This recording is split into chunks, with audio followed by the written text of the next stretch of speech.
Hey everyone, SweetJohnnyCage here, back with another guide for Final Fantasy VII Rebirth. This time I'm going to show you how to get the high score on normal difficulty on all of the Cactuar minigames while you are on the Phenomenon Intel side quest in the Corel region. This is done on normal difficulty. There is a hard mode that unlocks after you complete all four, and I will also be showing you how to defeat Kid G in his boss fight at the end of the fourth Phenomenon Intel. Keep in mind that there are a couple of hidden combat mechanics with both Yuffie and Aerith, and I will cover those as we go through. So for the first one, this one is with Yuffie. There's a bit of a hidden mechanic with her shuriken throw, and that is if you press triangle to throw the shuriken and then hold square, she will unleash this sort of baseline windstorm that moves along the floor, and then it will pull back whatever is in its wake. So it's not effectively shown right there, but I'm going to be doing it a whole bunch. It is super effective against these Magitoires because magic damage affects them, whereas for these Gladiatoires, I'm just going to call them by green and orange, but these green Cactuars, these are affected by physical damage more than magic. So whenever you need to bring in a group of Magitoires, I highly recommend throwing the shuriken, holding square, and then it'll pull them all back towards you. Now, there is another hidden mechanic with Yuffie, and that has to do with her Windstorm ability. When the shuriken is flying out and it is attached to an enemy, if you Windstorm on that enemy, that will count as physical damage. So it's really effective against the Gladiatoires. However, if you were to just Windstorm without having the shuriken thrown, so the Windstorm is just around Yuffie's body, that counts as magic damage. So it doesn't exactly work like you might think. That felt a little bit backwards to me. But Windstorm around Yuffie counts as magic damage. Windstorm around the shuriken counts as physical damage. Knowing that, plus the mechanic of the throw and the Windstorm retrieve, that should help you get a lot of enemies done. So as you saw there, the Windstorm around Yuffie counted as magic. However, had I done it just around the shuriken, it would have counted as physical. So not really sure why that happens. I think it's because maybe she's imbuing the shuriken with magic damage and it's just throwing all around her. Whereas if it's attached, then it's not physical. I really don't know. It's odd. It felt backwards to me, but that's the way it works. Okay, so as these challenges go on and on and on, you'll begin to get mixed groups. So what I recommend doing there is kill whatever is closer en masse. And what I mean by that is because the Cactuars will separate and begin running around and around and around, you are better off just killing whatever is closer in a group. And the reason for that is because as they begin to stray, they begin to become really difficult to catch up with. Now, one way to catch up with them really quickly is to throw the shuriken and then press triangle again to retrieve it. That will actually cause Yuffie to fly towards the shuriken rather than have it come back to you. So you can very quickly just throw the shuriken onto something. As soon as it attaches, press triangle, and you'll start moving in the direction. However, when you do that, the shuriken will technically detach, and so you'll just end up going where the shuriken was. You won't necessarily go to where the shuriken is at that particular time. It will not continue to follow that Cactuar. So just keep that in mind. So we're getting pretty close here. The target score for the max score on this particular challenge is 2,500. So what we're doing now is we're just cleaning up these groups. We have a lot of time left over. But what you can actually do is once you hit that target score and you realize that it's no longer climbing, so you know what the max score is, it's 2,500. What you can do is you can actually start running away. And this is really effective on hard mode because the Cactuars get additional abilities that can deal damage from range. And so if you're feeling, like you just reached the score and you're not finding this to be particularly easy, you can just run away, keep the target score, just avoid getting hit. This way the score doesn't go down. As I mentioned before, Aerith does have her own sort of hidden combat mechanics, less so than Yuffie, but still you do have to think pretty creatively with her. Yuffie's challenge has 4 different types of Cactuars, technically 5, but basically you want to deal physical damage to the Gladiatoires, and believe it or not, her pull will one-shot them more or less, so don't immediately start this challenge by casting a ward. Instead, you want to save that for the Light Tours. However, do keep in mind that the Light Tours and Dark Tours can change affinity, so you have to constantly be paying attention to what color they are. You want to cast a Shadow Ward for the Dark Tours, and then a Luminous Ward for the Light Tours. These things are tongue twisters. For the Gift Tour, the time bonus ones, any affinity, does not matter where you are. You do not need to change wards for those. What I will mention is that the Magitoires aren't necessarily weak to any one magic or the other, but you do have to be standing in a ward to really deal any damage to them at all. For the Gladiatoires, you want to try to get them to follow you and push you into a corner, and then just swing the pole, and you'll be able to deal a ton of damage to them.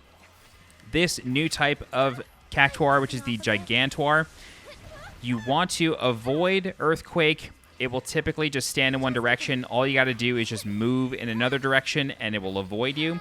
But you just saw there that Soul Drain deals a ton of damage to these things.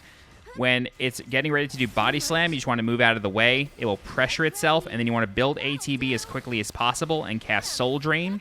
And then 1 or 2 Soul Drains should kill them entirely. When you have a lot of Cactuars, either Light Tuars or Dark Tuars, you want to put down a ward that is the corresponding color, and then use Sorcerous Storm. This is a big AoE ability that is also extremely effective against the final boss. Don't sleep on that and Soul Drain, but you want to use them here. Spine Splosion is very, very annoying. The Cactuars do this in all the minigames, but it's really, really gnarly with Aerith because she's so slow. You want to do your best to avoid those.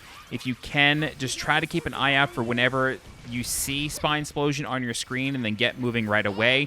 Don't spend too long in one place, otherwise they will all sort of gang up on you. Now that we have cleared out a lot of these waves, we're now going to get a just straight up Giftuar wave. And then that's followed by a Magitoire wave alongside a Gigantuar, which can be really tough to deal with. But luckily we got somewhat lucky with that particular Sorcerous Storm. They sort of all moved in with each other, which is really nice. I am doing my best to build ATB against this Gigantuar. What I recommend doing there is not using her charged ATB. Instead, you want to just keep sending out auto attacks over and over and over. If you send out the charged ATB, or the charge auto attack, chances are it will stay in one place, and then the Gigantuar will move immediately. So you're always better off just auto attacking over and over and over. Don't do the charge auto attack on the Gigantuars. But after a little bit, they'll all go down, and then it's time to move on to the third challenge. The third challenge is with Yuffie, and the target score is 4,000. This will give you a couple of dark matter, which are useful to craft the final recipes. This challenge introduces the gold Cactuars, which are not necessarily weak to any one element. Instead, we basically just got to take them down as quickly as possible. I am using the hidden mechanic of throwing and then holding square to do the baseline windstorm to drag everything towards me. The reason I'm doing this is because those gold Cactuars, they tend to run around a lot, and I'm just trying to kill them as quickly as possible, and then I'm worrying about the other ones. So Spine Splosion comes out basically immediately. You got to watch out for that as best you can. And as you can see here, I'm literally just spamming triangle and then holding square to rip everything towards me. And then once I feel like things are in a pretty good place, I am doing a Windstorm around Yuffie. I'm not throwing the Shuriken. If you throw the Shuriken and use Windstorm, it counts as physical damage, not magical. So these Cactuars, just like the ones in Aerith's previous challenge, these can change affinity at any given time, so you have to pay very close attention to what's going on. This wave here is a lot of Gladiatoires, so as soon as that wave pops out, throw the Shuriken and then Windstorm once it attaches to one of the Cactuars. This will get rid of a lot of them. And then luckily, these guys are just sort of standing in my face, so I'm just taking them down with auto attacks. Spine Splosion, if you're in their face, you could typically just get behind them and then just wait out the first explosion. You should be fine. This next wave is a lot of Magitoires, so what I'm doing right now is I'm trying to get in the middle of them. This way I can Windstorm around Yuffie. That took care of most all of them in one shot, which is really, really nice. Now that I have enough ATB built, I'm doing a Windstorm around the Shuriken, doing my best to clear these out. They all switch affinity, which is a little frustrating. What I'm trying to do here is bring them in using the throw and then hold square to drag them all back. It's not really working, unfortunately. These guys deal a lot of damage, or they take a lot of damage, so it's not really working as effectively. Spine Spew is a really, really frustrating ability. It's basically 1,000 needles, same thing. If that is about to happen, if they're about to cast Spine Spew and they are not very close to death, I cannot recommend to you enough. What you want to do is get away or try to perfect block it. This way you don't take the damage. any damage you take during these challenges will reduce your score. So you got to be very, very careful about getting hit by Spine Explosion. It also just wastes a ton of time. Okay, so this wave here has several gold Cactuars, a few Giftuars, as well as a Gigantuar. With the Gigantuars, you want to really watch out for Earthquake. It will obviously reduce your score and deal some damage, but it will also waste a lot of time as Yuffie gets back up. So you want to keep a very close eye on this Gigantuar. When it does body slam, similar to what we're doing with Aerith, we're just waiting, and now we're just trying to deal as much physical damage as possible. Art of War is really effective against them. We are now in the target range of 4,000, so we're going to clear out this one final wave of Giftuars, and then we need to start to work on these gold Cactuars as well as the Gladiatuars before they change their affinity. Unfortunately, too late for that. That's all right. Once we are able to get back up, I'm going to build up some more ATB, and then I'm going to try to Windstorm. I unfortunately selected the incorrect ability there, so I just wasted a bunch of time. It happens. If you're used to using shortcuts, just go ahead and shortcut Windstorm. It'll save you a lot of time. I'm the kind of old school person that just likes going into the menu and doing everything myself. This Cactuar is going to cast Spine Spew. I don't know how I managed to avoid this properly, but you can roll behind it, like I said. I really should have either just used Brumal Form or tried to run away from it. I shouldn't have tried to roll that way. It just worked out.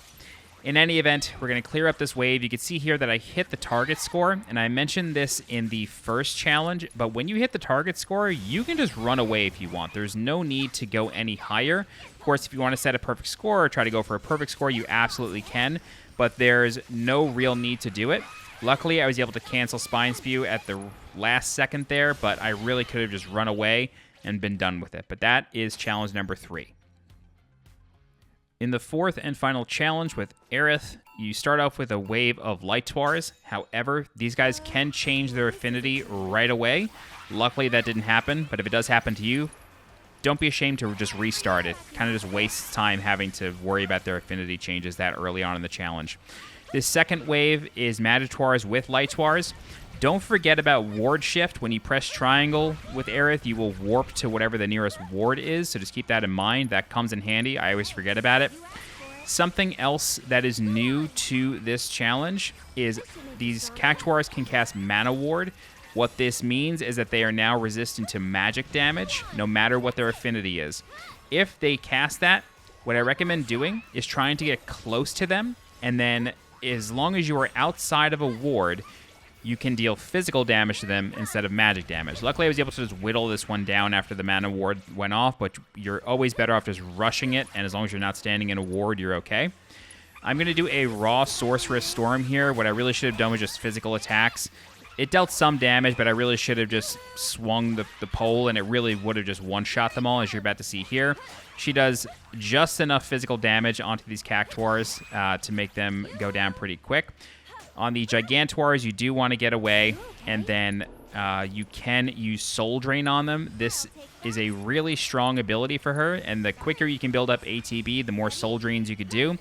From here, I'm casting a ward because this thing is going to get up and start moving around, and it's tough to deal physical damage to them while they're moving around, whereas the little flitter butterflies, they have a better chance of dealing damage to them than your regular physical attacks.